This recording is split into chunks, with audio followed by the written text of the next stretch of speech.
believe it or not. So I think that's odd that I worked for the Navy.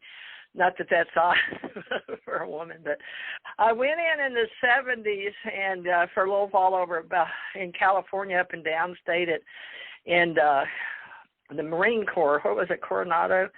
And also I worked at Balboa Hospital and over to Marine base, stayed there, and then came back to Houston, did my job and apartment managing, running a daycare center, and then worked for attorneys, and investigator for Percy Foreman, actually age 16.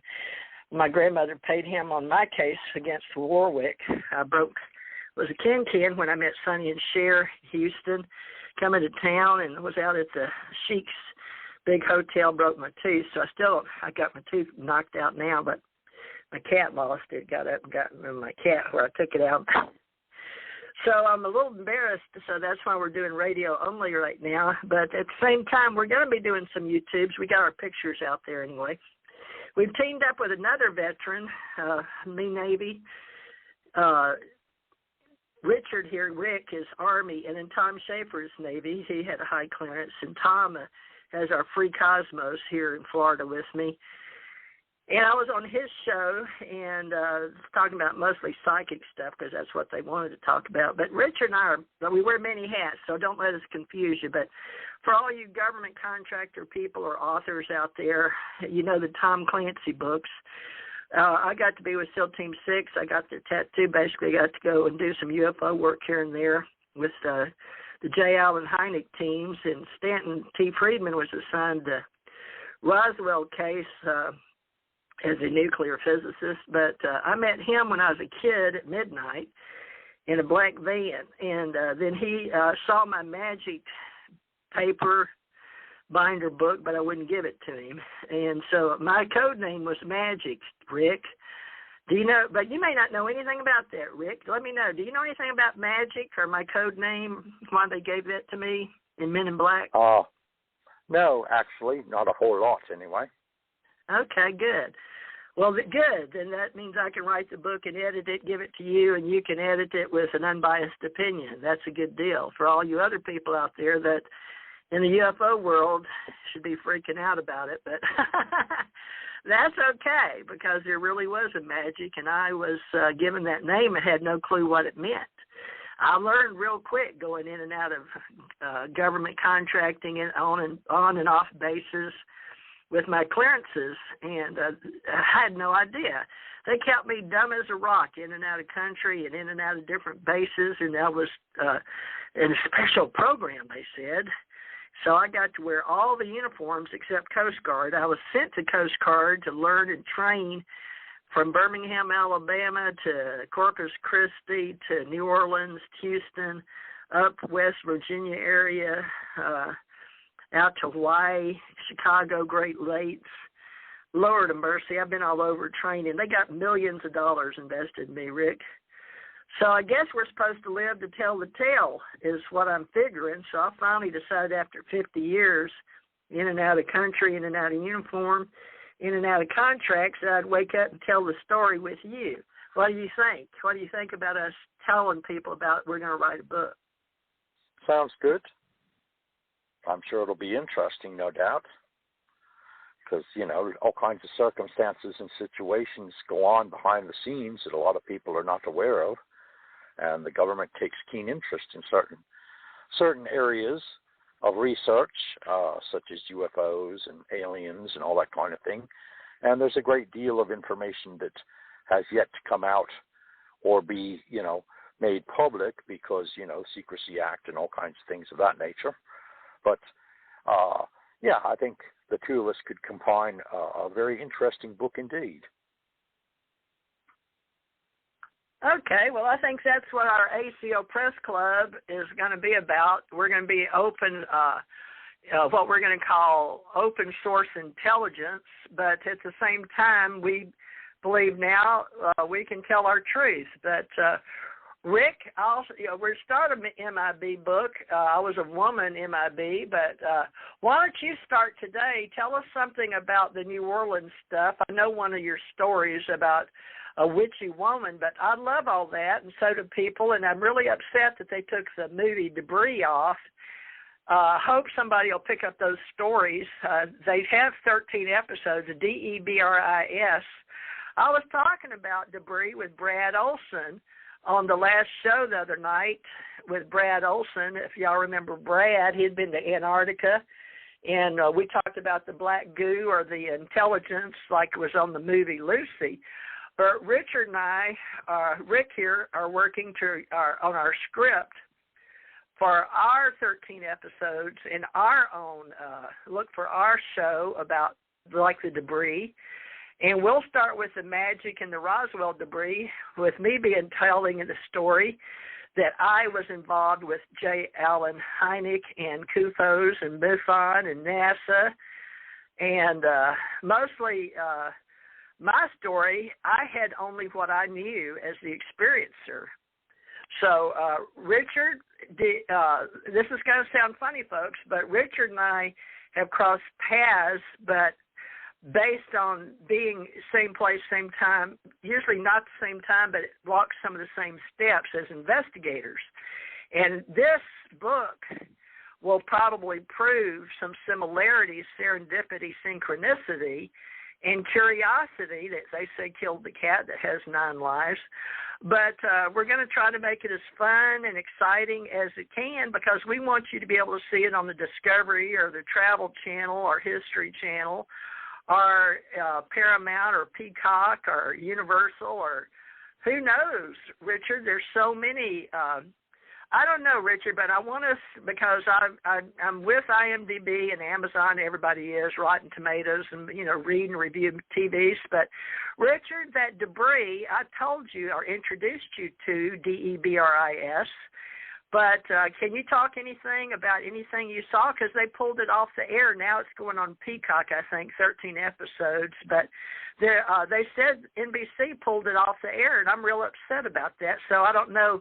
It'll run the rampants on Netflix or whatever. But anyway, just tell people anything you remember about debris, and then bring it into how our book would be something like starting somewhere. We don't own that, folks. We were just observers.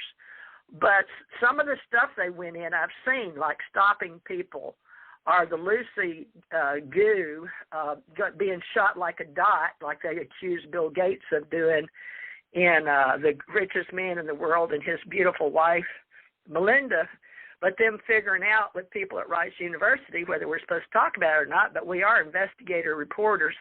But, folks, we don't have all the details, so we're just going to represent ACO Association out there in entertainment today, okay, Richard? So we can pretty much talk about anything, open source opinion. And then our ACO Press Club will work out to getting both sides of the story and the truth as it's presented to the best of mine and Richard's ability. When we get on a topic, we'll take it to the best we can and give you the date and the sources. But, Richard, just sort of discuss a little bit anything you saw on debris for a minute, if you don't mind. Well, I followed basically the entire series as it was broadcast on NBC, and I found it to be very intriguing and very interesting. These off-world pieces of debris that had fallen to Earth, and they're not sure exactly what they culminate to become, or exactly where they actually originated from. So we don't know if we're talking a ship that busted up somewhere in our stratosphere or somewhere in outer space that in turn became these various pieces of debris. Some of them are like rock-like, and some of them are metallic. And the thing of it is, they have both mental, emotional, and even psychic effect on human beings. Some completely rewrote some of the investigators' life stories. There was one piece of debris that basically, in a manner of speaking, brought one of the researchers back to life, whereas his timeline had ended, and somehow by becoming exposed to this particular piece of debris, it gave him a second chance on life in regards to running a few more years in the instance of becoming involved with his daughter, who was also one of the investigators. And the investigating organization is also very shadowy because it doesn't actually identify itself during the series. It just gives you the impression that actually it's something along the lines of NSA, the National Security Agency, or something of that genre anyway. And they go out in the field and they have detectors that evidently are somehow electronically and metallically deriving the presence and location of these various pieces of debris. Now, the show that I found the most interesting was the one that was just off the coast of the ocean, right next to a house that was more or less on a cliff. And the people, the kids and so forth involved would actually dive into the water and actually go to sort of like a cave, and the cave itself had actually become embedded with a piece of debris or something. But anyway, as soon as you swam through a certain portion of it, it created a light effect that actually changed that person's entire timeline, and actually became kind of like a time loop, you could say. So that basically they were reliving certain instances, like, for example, when the investigators came to their house on a certain day and a certain time, they were there, and the kid, the young man involved, already knew that they were coming and approximately when they would arrive and all of this kind of thing. And unfortunately, that was basically where the series more or less kind of ended, because there was no conclusion to that, because it circled back around and brought in the researcher that was the lady investigator's father, and it also brought in other investigators that had either died in the field or else their timelines had brought them to other courses of investigation or other things outside of the debris.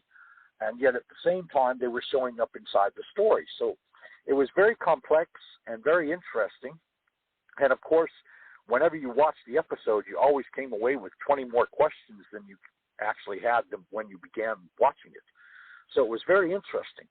So I'm not sure exactly how we could tie such a series in, or, kind of make a parallel. I guess you could say by debriefing people in regards to information on certain events that occurred that were not, noted to the public. That would be similar to discovering like a piece of debris. In other words, you bring a person in and you show them, well, okay, at this certain day and time, this individual, and this individual were gathered here, and this is in turn what happened. And that is similar to what the debris was all about, because the people would go there and they would find the debris, and the debris would have very strange effects upon them. And of course, each of these instances with a particular given piece of the debris would affect that person's life and anyone associated with it. And of course, along come the investigators who were assigned to not only locate this debris, but also the government itself would actually go out and collect these pieces of debris, and they were accumulating a large storage area with all these various pieces of debris. And then, as though you didn't have enough going on in the story itself, they also had another agency or another group of people that began to collect debris, and they intended to use it in a different way than the government planned on using it, in regards to kind of creating some kind of positive effect overall. Now, of course, when you write a book, you always hope that, the person gets kind of sucked in to actually kind of in a sort of manner speaking, live in the story themselves, so that they actually see themselves as a character in the book.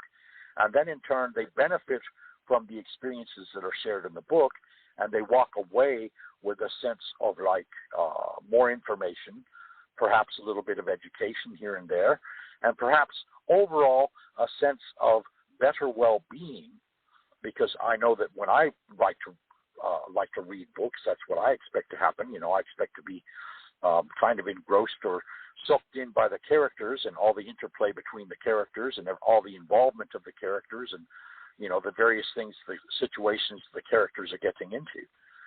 So that's my general impression of Debris, and I mean, that's just a very short prognosis on it, really, because it's a very intricate series, and I'm not sure why they pulled it off the air other than to say maybe it was getting too close to something that may perhaps be going on already in real life behind the scenes somewhere? I read something because